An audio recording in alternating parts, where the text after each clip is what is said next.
नमस्कार दोस्तों, स्वागत है आपका हमारे channel all India job alert में। दोस्तों, फिर से मैं आपके लिए रिक्रूटमेंट लेके आ चुका हूँ। बहुत अच्छी वैकेंसी है और बहुत बड़े नंबर पे वैकेंसी निकली हुई है। तो चलिए इसके महत्वपूर्ण बिंदुओं पे बात कर लेते हैं। Recruitment for contractual vacancies of ANM, staff nurse, lab technician and pharmacist allopathy under national health mission के तहत ये वैकेंसी निकली हुई हैं। तो चलिए इसके एक बार वैकेंसी पे नज़र डाल लेते हैं और उनके आपको कितनी सैलरी मिलेगी उस पर नज़र डाल लेते हैं। तो एनयूएचएम में staff nurse, lab technician, pharmacist allopathy ANM में निकली हुई है। आप इसका वेतनमान भी देख सकते हैं। 19,101, 13,666, 19,101, 10,915 और 20,063 मिलेगा। इस तरीके से आपको मिलेगा। इसी तरीके से डीएचएस में निकली हुई है।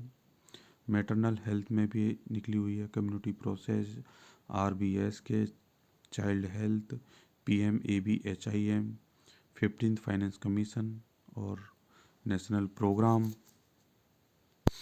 NCD, ब्लड बैंक और ट्रेनिंग में। तो इस तरीके से जो आपका ग्रांड टोटल निकल कर आ रहा है वो 17,291 निकल के आ रहा है। अगर बात कर लें रिजर्वेशन की, तो जिस व्यक्ति के पास में यूपी का डोमिसाइल है तो उसको रिजर्वेशन दिया जाएगा, और जो अदर कैंडिडेट हैं जिनके पास में यूपी का डोमिसाइल नहीं है तो उनको जनरल की तरह ट्रीट किया जाएगा। अब बात कर लेते हैं दोस्तों एएनएम पोस्ट के लिए। तो ओनली फीमेल कैंडिडेट हैं वो आपकी एएनएम की पोस्ट भर सकते हैं। बाकी जितनी भी पोस्ट हैं आप उस पर मेल और फीमेल वो दोनों के लिए है। ऑनलाइन एप्लीकेशन की बात करें दोस्तों, तो आपकी जो ऑनलाइन एप्लीकेशन फॉर्म भरने स्टार्ट हो रहे हैं 27/11/2022 से स्टार्ट हो रहे हैं, और उसकी जो क्लोजिंग डेट है वो 12/12/2022 है आपके लिए। अब बात कर लेते हैं दोस्तों, जिस व्यक्ति ने या जिस स्टूडेंट ने कोरोना के समय हेल्थ डिपार्टमेंट में किसी भी तरीके का कोई एक्सपीरियंस किया हुआ है तो उसको एडिशनल मार्क्स मिलेंगे एग्ज़ाम के समय पे। वो देख लेते हैं। 5% मार्क्स मिलेंगे who completed 6 months of active engagement, उसने दिया हो अगर 6 मंथ्स का दिया है। 10% मार्क्स मिलेंगे जिसने 1 ईयर का दिया हुआ है, और 15% मार्क्स मिलेंगे जिसने 1 year and 6 month active engagement रहा है, यानी उसमें कोरोना के समय पे उसने इतने समय तक काम किया है, तो ये उसके एडिशनल मार्क मिलेंगे। मिनिमम क्वालिफाइंग देख लेते हैं, तो जनरल के लिए इन्होंने 33% रखा है।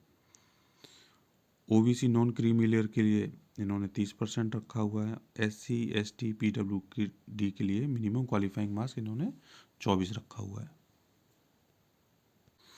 एलिजिबिलिटी क्राइटेरिया की बात कर लेते हैं, तो एलिजिबिलिटी क्राइटेरिया क्या रखा है। तो स्टाफ नर्स के लिए आप देख सकते हैं डिप्लोमा इन जनरल नर्सिंग है। एएनएम के लिए certified diploma in auxiliary nursing and midwife by any recognized institute approved by nursing council of the state है।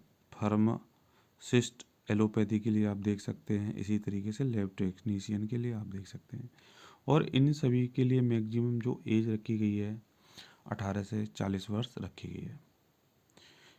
अब instruction for filling online application form आप देख सकते हैं। सिलेक्शन प्रोसेस आप देख सकते हैं कि आपका सिलेक्शन प्रोसेस किस तरीके से होगा। तो आपको एक CBT देना पड़ेगा दोस्तों, और जो व्यक्ति CBT पास कर लेंगे उनको लिए वेरिफिकेशन के लिए बुलाया जाएगा, और उनका डॉक्यूमेंट वेरिफिकेशन होगा, और उसके बाद सारे प्रोसेस होने के बाद उनको ज्वाइनिंग दे दी जाएगी। टेस्ट सिटी की बात करें तो दोस्तों यूपी के अंदर किसी भी जगह आपका टेस्ट हो सकता है। और कंप्यूटर बेस्ड टेस्ट की बात करें तो दोस्तों ये आपका एग्ज़ाम है 2 घंटे का होगा, जिसमें 100 क्वेश्चन आएंगे MCQ के, और इसमें नो निगेटिव होगा, यानी इसमें आपका कोई भी निगेटिव मार्किंग नहीं होगी। Minimum qualifying marks shall be as follow देख लेते हैं। तो 33% ये मैं आपको पहले ही बता चुका हूँ। इम्पोर्टेंट इंस्ट्रक्शन आप पढ़ सकते हैं, सारे के सारे आप पढ़ लीजिएगा कि क्या क्या इम्पोर्टेंट इंस्ट्रक्शन है ऑनलाइन करने से पहले दोस्तों। तो मैं एक बार आपको दिखा सकता हूँ, वीडियो पॉज करके आप सारे इंस्ट्रक्शंस को आप आराम से पढ़ लीजिए। तो देख लीजिएगा। अब इसमें देख लेते हैं, selection and appointment of the candidate for the contractual position is purely provisional unless verification of documents and genuineness of the candidature is verified. In case of any incorrect, falsifications, tempered, fabrication found, selection appointment will be liable to be cancelled.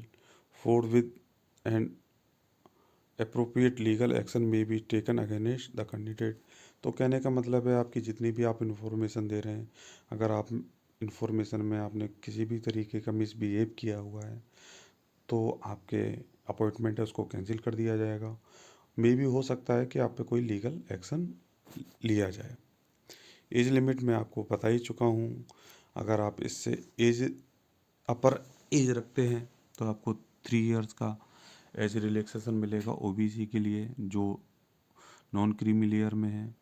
5 year का आपको मिलेगा SC ST के लिए, और जो disabilities candidate हैं उनको 10 year का मिलेगा जनरल के लिए, 13 इयर्स का ओबीसी के लिए, और SC ST के लिए 15 ईयर का एज रिलैक्सेशन दिया जाएगा। Syllabus for the computer based test तो आप है ना एनेक्स्चर 5 को देख सकते हैं। एप्लीकेशन फ़ीस की बात करें तो दोस्तों एप्लीकेशन जो आपकी फ़ीस रखी गई है वो कोई भी फ़ीस नहीं रखी गई है।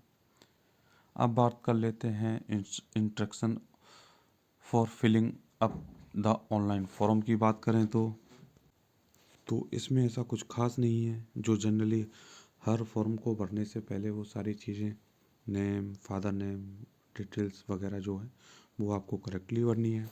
फिर भी आप एक नज़र इन पर डाल लीजिए। इंस्ट्रक्शन रिगार्डिंग अपलोडिंग डॉक्यूमेंट्स देख लेते हैं।